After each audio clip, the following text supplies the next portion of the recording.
Parliament శీతాకాల సమావేశాలు రేపటి నుంచి ప్రారంభం కానున్నాయి.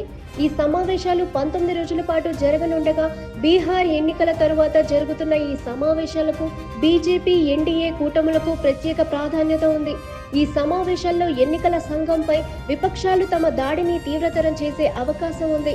ముఖ్యంగా ఓటర్ల జాబితాల సవరణ ప్రక్రియను కాంగ్రెస్, ఇతర ప్రతిపక్ష పార్టీలు వ్యతిరేకిస్తున్నాయి. ఈ అంశంపై ఉభయ సభల్లోనూ విమర్శనాస్త్రాలు సంధించడానికి ప్రతిపక్షాలు సిద్ధమయ్యాయి.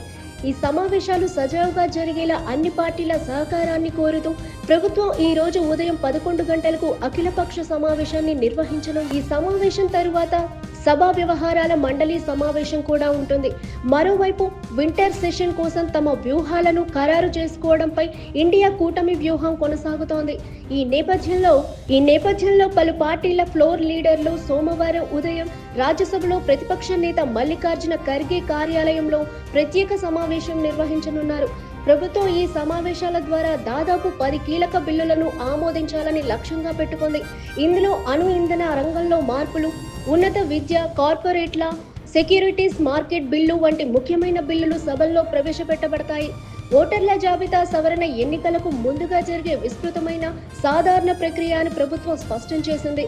ఈ నిజమైన ఓటర్లను రక్షించడం, నకిలీ ఓట్లను తొలగించడం కోసం చేపట్టే సాధారణ ప్రాసెస్ మాత్రమేనని కూడా ప్రభుత్వం వివరించనుంది.